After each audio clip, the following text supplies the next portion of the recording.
Hola, buenos días, bienvenidos y bienvenidas todos y todas. ¿Cómo están? Buenos días, profe. Buenos días, Mónica. Buenos Bienvenida. días, profe. Buenos días, profe. Buenos días, profe. Hola, buenos días, bienvenidos y bienvenidas todos. Excelente. Para esta mañana, pues tenemos un tema muy importante, pero antes que nada, pues quiero que comentemos un poquito sobre el contenido socioemocional. Así es que les voy a presentar mi pantalla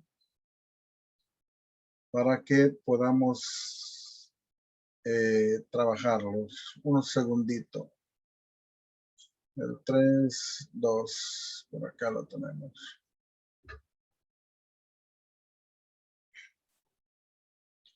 Muy bien.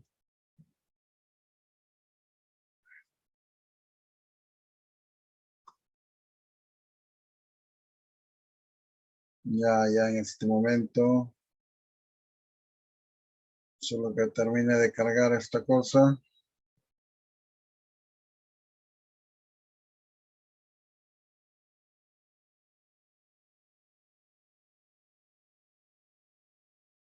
Ok, ahora sí.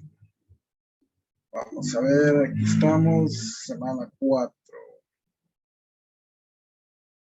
Vamos a ver, aquí necesito que me ayuden ustedes. La semana pasada habíamos trabajado en equipos de trabajo esta parte, ¿verdad? Relaciones internacionales y evolución del régimen. ¿De acuerdo? Confírmeme si así fue.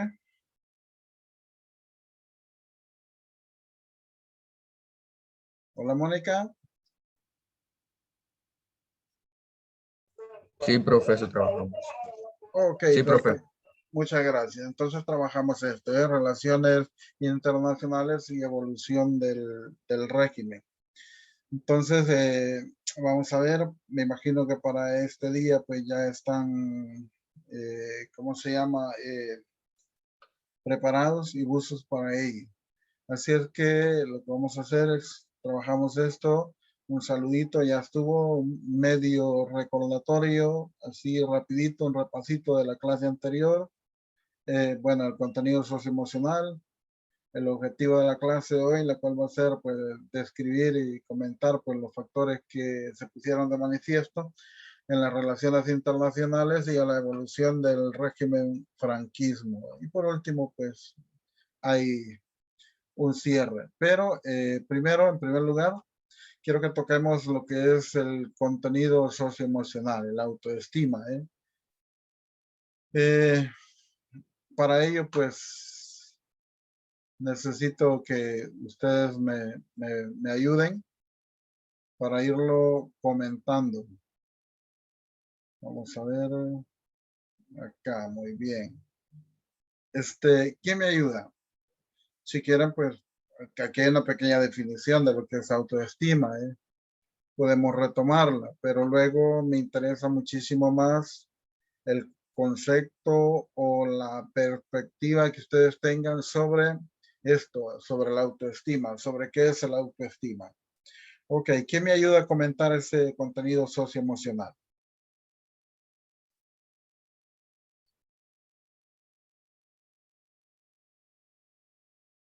¿Quién me ayuda? Solo uno. Muchas gracias, señorita. No, un caballero me levantó la mano. Ok, vamos a ver. Vamos a Hola. ver. A ver. ¿Hay voluntario? Bueno, Héctor me está levantando la mano. Gracias, Héctor. Muy amable.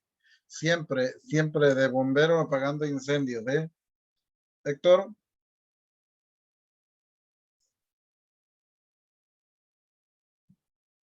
¿Te has dormido, Héctor? Bueno, entonces vamos a hacer una cosa, chicos y chicas. Antes de empezar Antes de empezar a trabajar este aspecto, solo pregunto, señorita Mónica, ¿cuántos son ustedes? ¿20 o 19? 20. 20, falta uno. ¿Quién es el que está faltando? Camilo debe ser, vamos. Camilo, ¿estás por acá? Sí, él es, profe. Camilo falta. Ok, Camilo.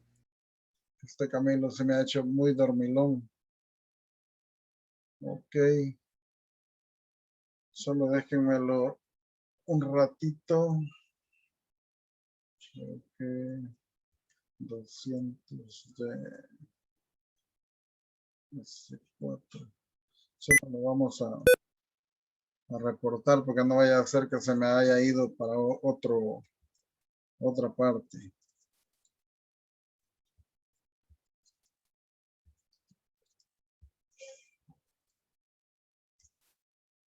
Ok. Vamos a ver, vamos a ver. Bueno, ese es en el caso de Camilo, que no ha venido, pero luego, así rapidito, menciono y si no me contesta voy a creer que solo dejó encendida la compu o el cel y se fue por allá. Así es que por favor contésteme de presente. Nubia, Gabriela, Presente. Héctor. Bueno, ya tengo uno, ya ven. Héctor. Héctor. Rodrigo. Tampoco. Profe, en el chat están contestando. En el chat. Vamos a ver, aquí está Héctor. Héctor Cabal, dice Héctor, mire, Rodrigo, ok, pero contéstenme, hombre, al menos que no funcione el micrófono. Diego. También al chat, Diego. Ok.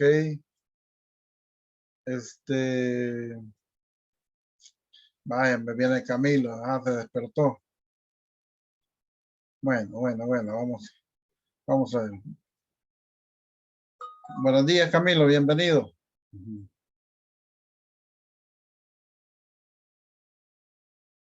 Ok, voy a asumir que ya están todos y que en la medida que vayamos participando, pues también van a ir opinando ahí, que no se van a quedar calladitos.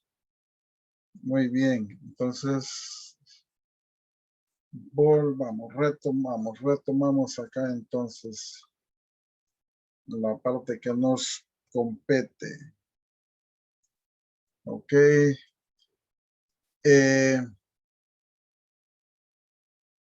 Héctor, ¿te funciona el micrófono para que puedas opinar sobre lo que es el autoestima?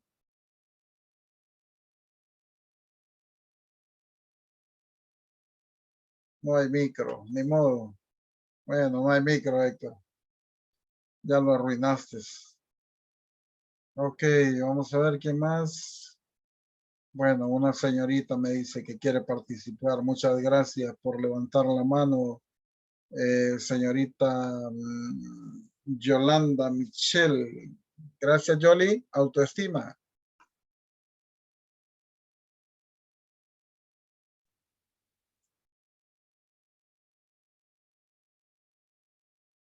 Hola. No hay micro tampoco, Yoli. Ok, es que se ponen de acuerdo para arruinar los micros, ¿eh?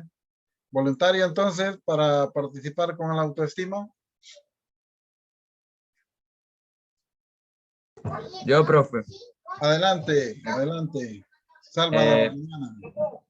el autoestima es de valorarnos nosotros mismos, es de aceptarnos tal y como somos, incluyendo nuestros defectos y nuestras fortalezas, ya que eso nos hace diferentes a las demás personas y tenemos que aprovechar en todo lo que nosotros tenemos y valorar eso.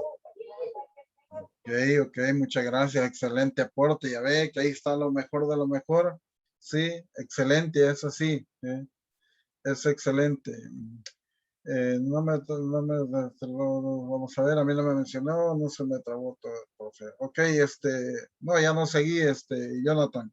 Jonathan Levy, ya no seguí mencionando, me asumo que están todos por ahí y que no hay ningún problema. Ok, pero si quieres participar, Levi, con la autoestima, perfecto, bienvenido, adelante. Profe, Hola, yo quiero decir algo. adelante.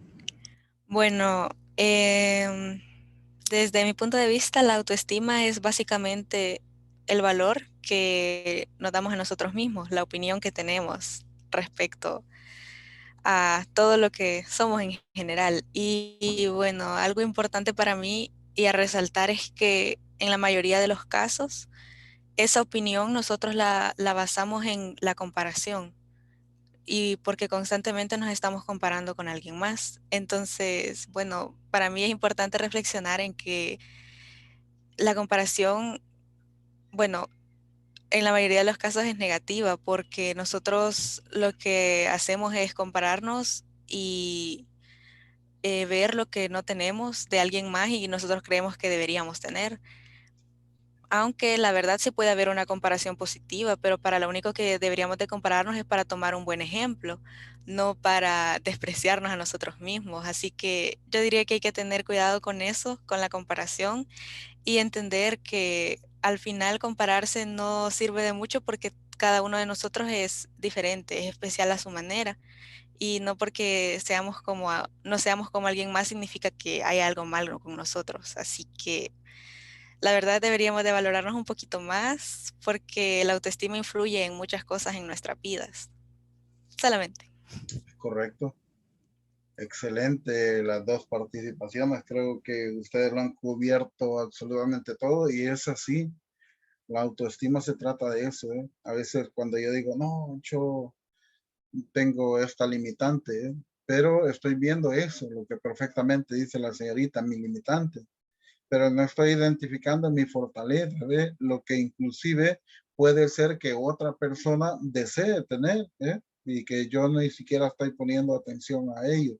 Entonces, la autoestima es eso, saberse valorar a sí mismo en todas las áreas, en el área emocional, en el área cognitiva, en el aspecto físico, en todo, y saber que somos capaces de poder desarrollar todas las actividades que otra persona puede hacer, inclusive a veces hasta mejor. Lo que pasa es que nosotros nos encerramos en una situación a veces de que yo no puedo o en un conformismo que no nos deja avanzar, nos acomodamos a ciertas situaciones. Entonces, la autoestima es fundamental.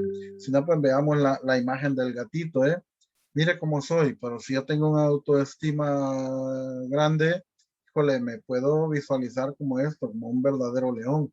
O es más, yo me siento así, como un gatito, pero para el resto de personas que están a mi alrededor, soy esto, Entonces, el autoestima está en saberse valorar, saberse identificar sus fortalezas. Claro, es bueno conocer cuáles son mis limitantes, pero no para quedarme ahí, sino que para poderlas sobrellevar, para poderlas superar, Si yo sé que mi limitante en algún determinado momento es que me cuesta un poquito el inglés, entonces voy a hacer un poquito más de doble esfuerzo acá que mi compañero y al final el resultado es que estamos al mismo nivel.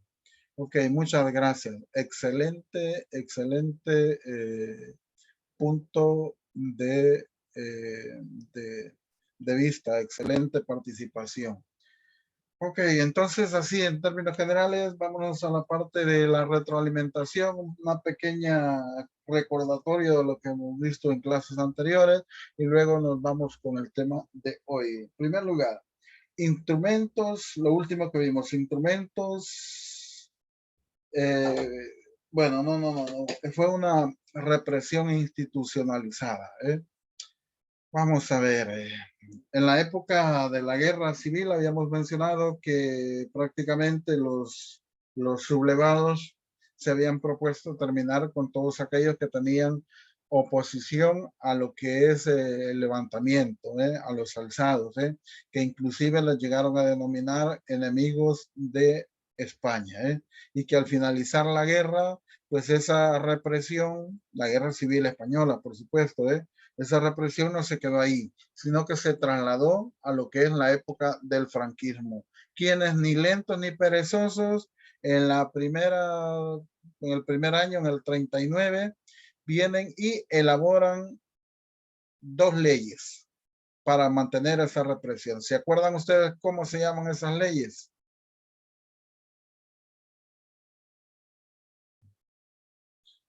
¿Quién me ayuda? La primera ley, vámonos con la primera ley, la de 1939, la que se creó para poder institucionalizar esa represión.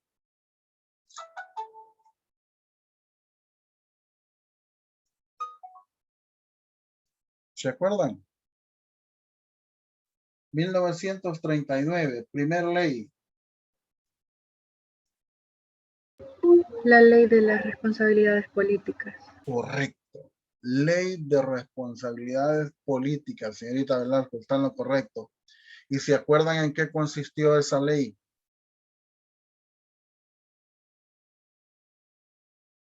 Depuración, oposición, de la Okay. oposición. Ok, exactamente. De depurar el gobierno franquista a todos aquellos que habían tenido que ver de forma directa o indirecta con la república. Ok. ¿Y la segunda ley? ¿Se acuerdan cómo se llama?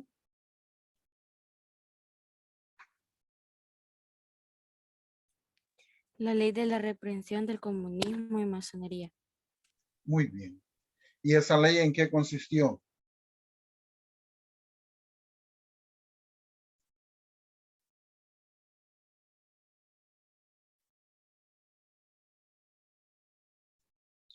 En abril. Oposición religiosa.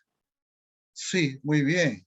En abrir un expediente a todos aquellos que se habían visto involucrados en las ideas contrarias de la religión católica, de las instituciones y en contra del mismo régimen. Ok, de acuerdo, de acuerdo.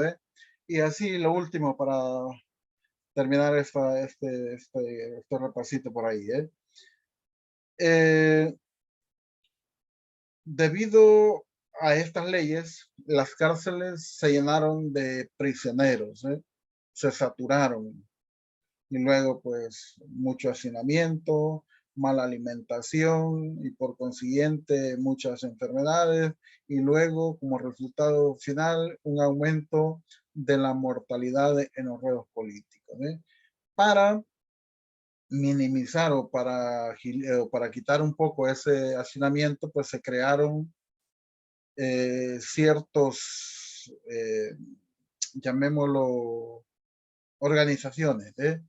¿Cómo se llamaron esas organizaciones que se crearon para trasladar a los reos que ya habían sido condenados?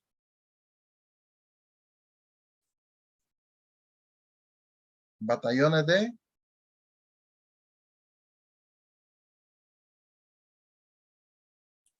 Trabajadores. de trabajadores. Ok. Y ahí pues los ponían a trabajar, ¿verdad? Al igual que los aspirantes a ser militares que no eran gratos por motivos de relación con la República, pues si no eran gratos para el régimen, eran llevados o trasladados a otro tipo de batallones disciplinarios, pero que la finalidad al final era la misma, trabajar con, en actividades públicas, carreteras, puentes, edificios, en las minas y todo eso. Ok, muy bien. Ahora, pregunto, ¿están listos con los equipos de trabajo? ¿Cada quien ya tiene listo su temita? ¿Cada equipo tiene su temita listo? De lo que son las relaciones internacionales y la evolución del régimen.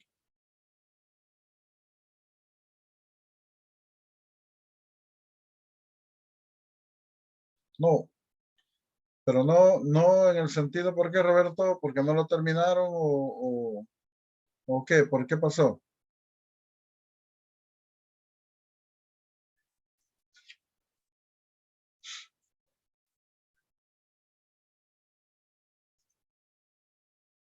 Ya está lista, ya lo hicimos eso.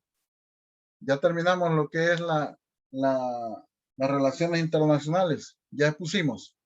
Ok, Sí, profe, ya. perfecto, entonces. Entonces, hoy nos toca el siguiente temita, entonces.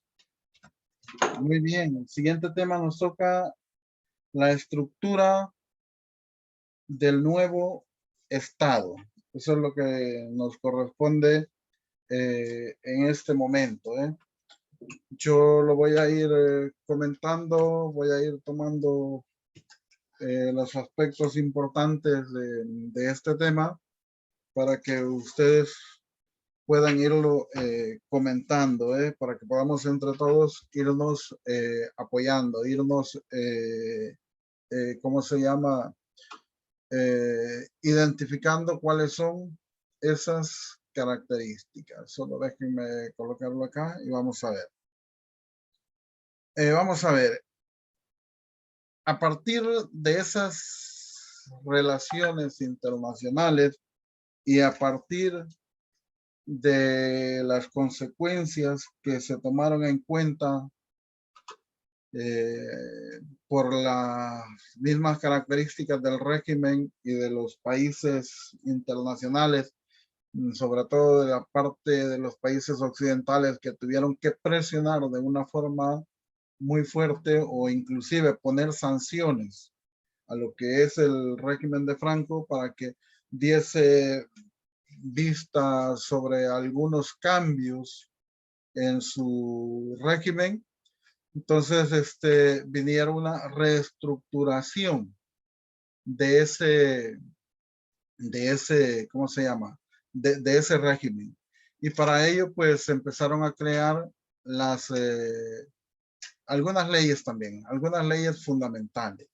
Y ojo con esto, a partir de acá, pues, se empiezan a crear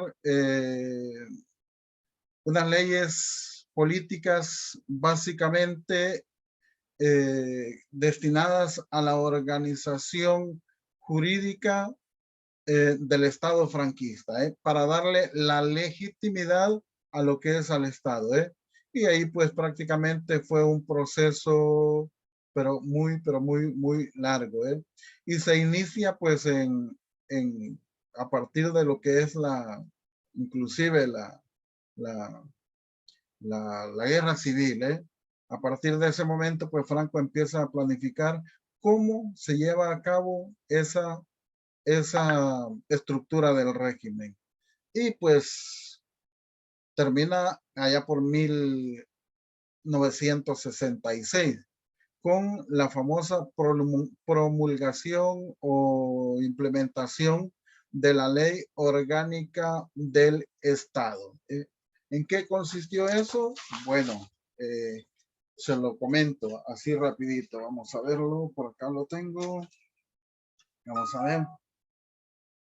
En primer lugar, a la cabeza de todo el gobierno, de todo el Estado, recuérdese usted que estaba el señor Francisco Franco.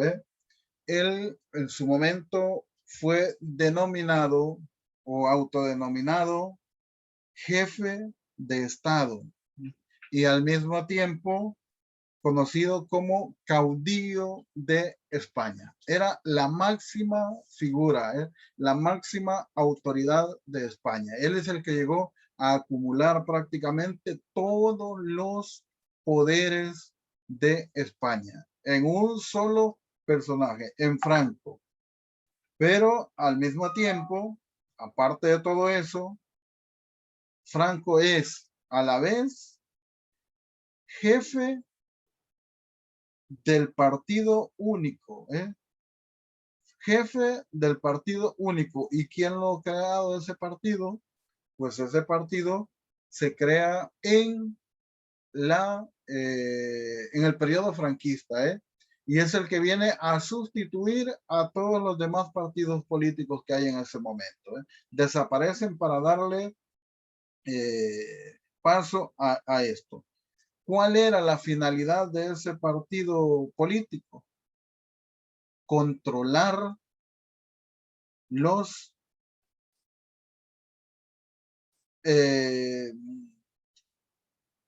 ¿cómo le podemos llamar? Lo del movimiento único, controlar el movimiento único en ese momento, la que hacía las veces de el sindicato nacional o el movimiento nacional. Entonces, el partido político se encargaba de controlarlo. Al mismo tiempo, Franco era el secretario nacional del movimiento nacional. Imagínese usted, jefe de Estado, caudillo, jefe del partido político y secretario general del movimiento nacional. Franco prácticamente pues era una eminencia completa. Y aparte de todo eso, también fue denominado generalísimo de los 3 ejércitos españoles. Generalísimo de los 3 ejércitos españoles, de la Junta de Defensa Nacional, de las capitanías generales y de los gobernadores militares. Prácticamente todo un super personaje todopoderoso, lleno de los poderes necesarios para controlar sin ningún inconveniente el Estado español. También Franco era presidente del Consejo de Regencia. La regencia es un consejo provisional, se supone, mientras se elige de forma constitucional o democrática a la persona que va a ostentar el poder. En este caso, el mismo Franco, pero como él es el que tenía el poder, no tenía necesidad de eso. Lo único que creó fue ese consejo de regencia, pero que al mismo tiempo él era el presidente. Aparte de eso, Franco también era presidente, fíjese usted, presidente del Consejo de Estado, presidente del Consejo de Estado.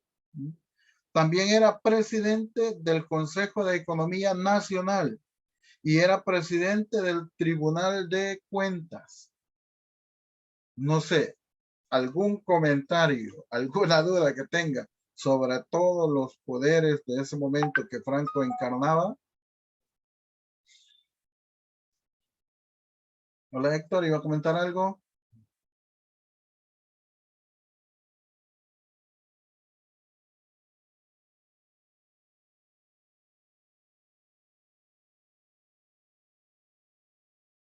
Hola.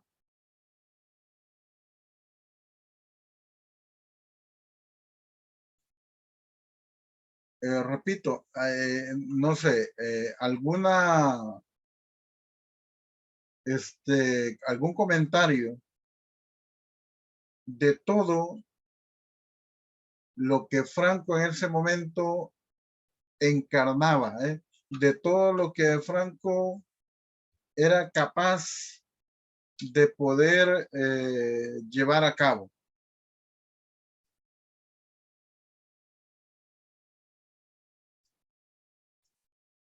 Preguntas.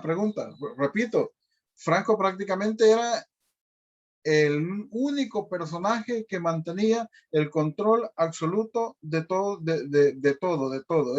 Eso es lo que él hacía en forma directa. Pero luego también tenía su influencia o su relación directa con lo que es el poder legislativo. Sobre, vamos a ver, ese poder, bueno, a pesar de que estaba la estructura de ese poder legislativo, pero que a pesar de que era influenciado por Franco, estos únicamente solo podía o solo tenían carácter de consultivo y asesor, que prácticamente nunca lo utilizaba Franco, en lo que es el poder legislativo, le consultaba, le pedía asesoría, pero que al final de cuentas no pasaba nada, solo era prácticamente una figura en donde le servía para que asesorara a Franco en lo que él quería, nada más. Y luego, por supuesto, en ese poder legislativo emanaba otros tres poderes. Esto es con la intención de maquillar la dictadura como llamémoslo, como un estado democrático, pero que a la larga no tenía nada, porque a partir de ahí, pues estaban el presidente del estado, que eran las que encargados de las cortes españolas, que también solo tenían un carácter consultivo, nada más. Luego había un presidente del Consejo Nacional del Reino, que prácticamente, pues, su función era nada más proporcionar o elegir a los procuradores por un voto que amañado, llamémoslo así, restringiéndole en forma indirecta el seno de las corporaciones. O sea, en otras palabras, tampoco pues no tenía mayor funcionalidad.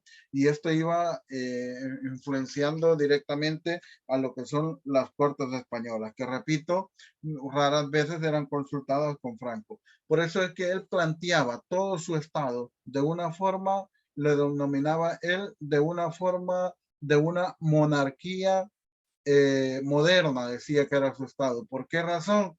Porque hacía uso de esta organización del estado, pero que a la larga era él el que estaba prácticamente al frente de todo.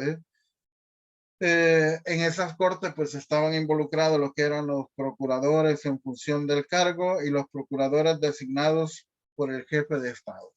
Eran los diferentes organismos o instituciones que se encargaban de apoyar a Franco en su mandato.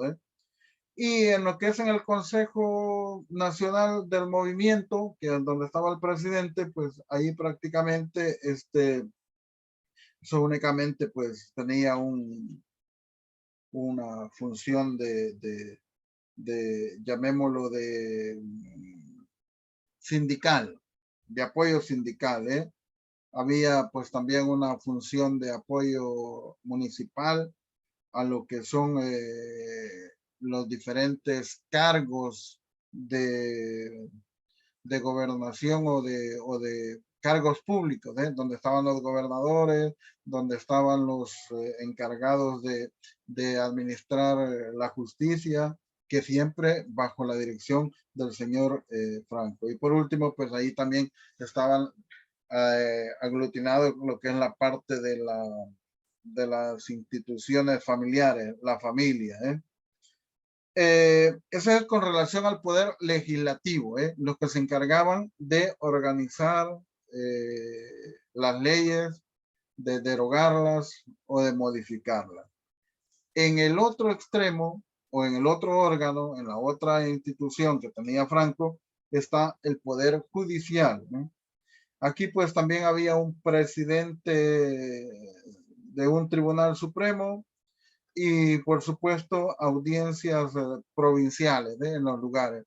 Estos diferentes órganos judiciales, el mayor trabajo, la mayor ocupación que tenían era en función de juzgar a todos aquellos que habían sido acusados de colaborar con la República.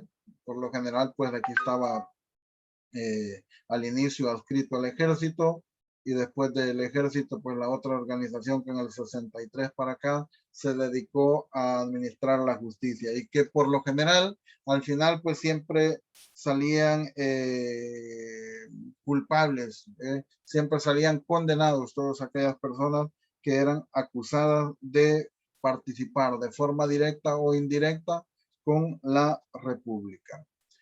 Y luego estaba el otro poder, el ejecutivo, porque a pesar de que era una dictadura, tenía los tres órganos del Estado. Lo que pasa es que no funcionaban, pero el maquillaje estaba ahí. En donde en el Ejecutivo estaba la presidencia del gobierno, que también estaba en manos de Franco, el Consejo de Ministros, que era manipulado también por Franco, los gobernadores civiles, que eran los poquitos o un porcentaje mínimo de aquellos que puestos que no eran ocupados por los militares de profesión o de carrera.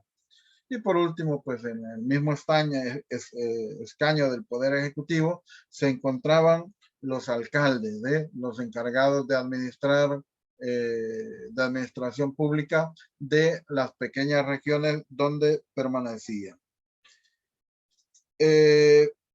No sé, preguntas hasta acá. Comentarios. Leyes. ¿Cuáles eran las leyes fundamentales durante la época del franquismo? La primera de ellas era considerada como fuero del trabajo. Repito, leyes fundamentales durante el franquismo. La primera de ellas, fuero del trabajo. ¿Y en qué consistía esta ley? Esta ley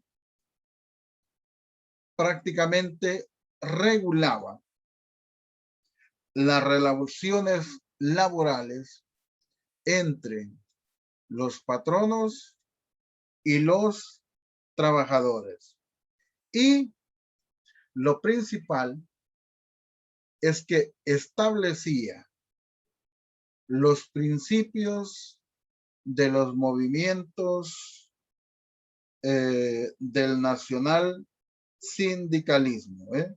Repito, regulaba las relaciones entre patronos y obreros o trabajadores, que recuerde que estaban todos adscritos en un mismo sindicato, el Movimiento Nacional, pero que luego pues la única función que tenía era implementar de una forma bien estricta lo que es el nacionalismo sindical.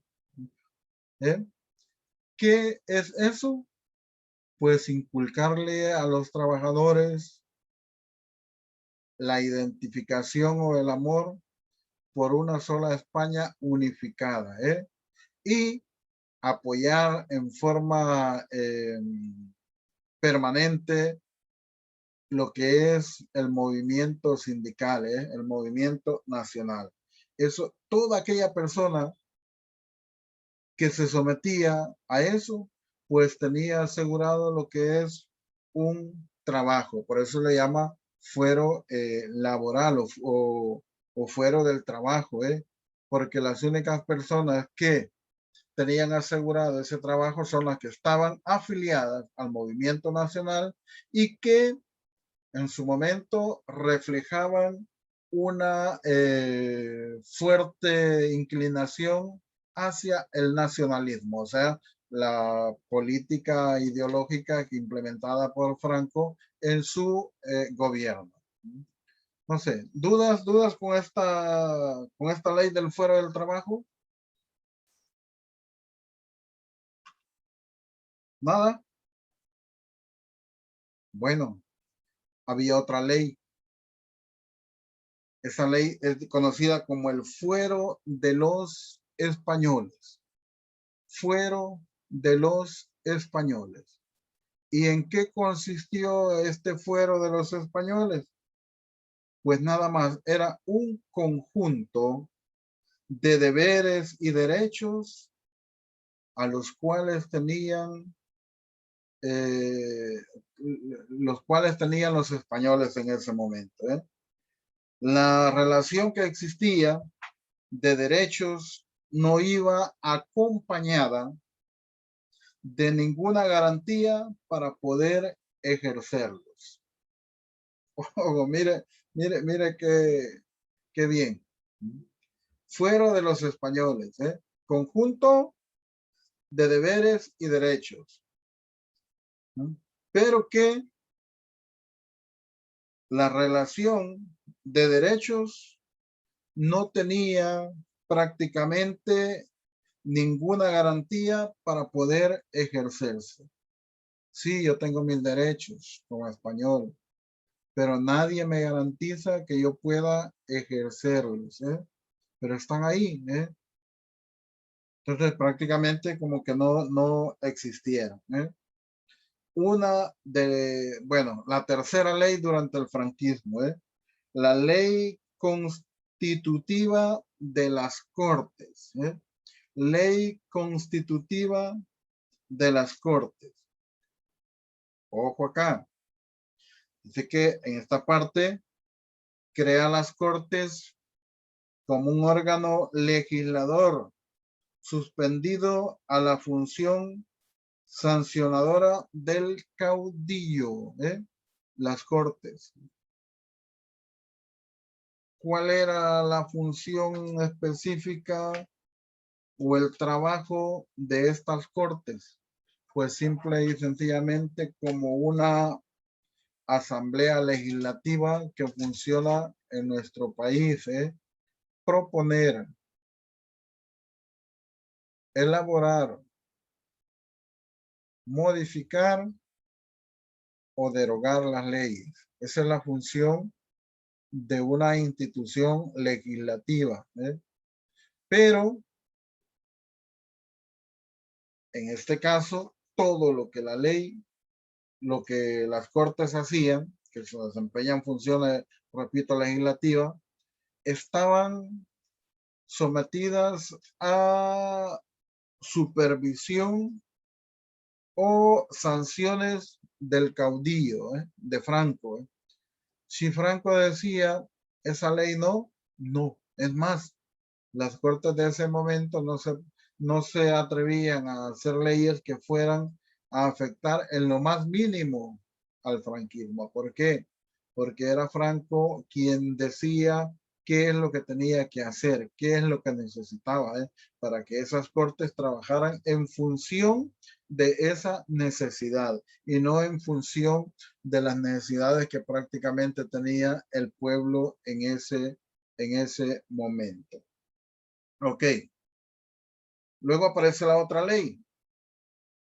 Esa ley es denominada como la ley del referéndum nacional. ¿Y en qué consiste esa ley? Pues que el jefe de Estado podía someter a consulta popular las cuestiones que considerase oportuna. Ojo ahí, el jefe de Estado. ¿Y quién era el jefe de Estado? Pues Franco. Entonces, él podía someter en su momento todas las leyes que estimase conveniente hacia la consulta popular, pero única y exclusivamente las que él quería para beneficio de su régimen o de mantener su poder, no en beneficio de la población. En ese sentido, pues prácticamente no tenía mayor aplicabilidad sobre otras cosas que estuviesen afectando al pueblo, como cuáles, la misma sometimiento del régimen franquista a un referéndum, hacia una consulta popular si el pueblo estaba de acuerdo o no con ese tipo de gobierno. Franco lo tenía ahí, pero únicamente para su beneficio personal. Y luego está la otra ley, ley de sucesión. Mire esta ley, establecía esta ley de sucesión establecía a España como reino y preveía la monarquía como sucesora del franquismo, lo que les mencionaba anteriormente. Franco trataba de proyectar su dictadura como una monarquía moderna y al mismo tiempo reflejaba que su dictadura o que su gobierno únicamente iba a ser sustituida por una monarquía. Y esa situación en la que hacía prever al señor Juan Carlos I de Borbón que una vez terminada la etapa del franquismo, de la dictadura, pues él regresaría a España para retomar su título como rey. Recuerde que Juan Carlos en ese momento, durante el franquismo, no está en España. Es más, Franco lo mandó a llamar en una ocasión para que asumiera la presidencia del gobierno, del Estado, perdón, del gobierno. Pero Juan Carlos inteligentemente dijo que no, porque él sabía que posteriormente, cuando esa etapa de dictadura finalizara, pues él regresaría a España como rey. Entonces, y claro, así fue. En la otra parte que veremos posteriormente en el 4º periodo, que es la transición democrática, y es cuando eso ocurre a la muerte de Franco en el 75, por ahí viene y regresa Juan Carlos a asumir su cargo como rey, y luego pues ahí aparece y nace lo que son la monarquía parlamentaria, dejando atrás todo lo que se conoció como monarquía primera, una de las monarquías que era la monarquía feudal, la primera ya por la Edad Media, monarquía feudal, y después que esa monarquía feudal muere con el ascenso de los reyes católicos al poder, y con los reyes católicos nace una nueva monarquía, que es la monarquía autoritaria, la cual también muere en el año de 1700 con el señor Carlos II, el último miembro de los Austrias, y que nace una nueva monarquía en el 1700 con Felipe V, la monarquía absolutista, la cual continúa por mucho tiempo hasta la época de Fernando VII, y luego pues de ahí viene una pugna interior, siempre en el mismo periodo de Fernando VII, de lo que es el liberalismo y el que es el absolutismo. Lo continúa su hija Isabel II, pero que cuando ya aparecen los otros reyes, Alfonso XIII, la dictadura de Primo de Rivera, bueno, antes de ello el primer intento de la Primera República, y que luego la Segunda República, toda esta etapa sin rey, hasta que ya en el 75, a la muerte de Franco, pues el señor Juan Carlos I viene y asume la monarquía, pero ya con otra modalidad, una monarquía parlamentaria, un rey, pero también paralelo a él, un presidente de la República. Y empieza a darse eso en un proceso de democratización, a través de las elecciones. Luego, por último, tenemos la otra ley, la ley de principios del movimiento. ¿En qué consistió esa ley? Pues aquí se actualizaba los principios directivos del Estado. Todos los funcionarios públicos estaban obligados a jurar antes de tomar posesión. Eso sí, juraban lealtad ¿a quién? No a la patria, no a la bandera, sino que le juraban lealtad a Franco, juraban lealtad al franquismo, a la ideología de él. Y el que no estuviese de acuerdo con esa disposición, adiós, no podía desempeñar cargos públicos. Ahora bien, ¿Hubo proceso democrático durante esta etapa de Franco? Pues no, para nada. Aquí simple y sencillamente lo que se creó fue una situación de maquillaje a nivel internacional para poder obtener los beneficios, sobre todo de los países occidentales. Pero Franco sigue con la misma forma hasta su muerte. Luego pues tocaremos la parte de la autarquía, que es la política económica del régimen franquista, que ya la vimos en forma así de vuelo de pájaro anteriormente, pero que hoy la tocaremos un poco más profunda. No sé, ¿algún comentario al respecto? ¿Alguna duda? Algo de Franco, algo que le llame la atención. Los poderes encarnados por Franco, el super Franco, el super hombre de ese momento. El hombre más poderoso, llamémoslo, de su época. Nada.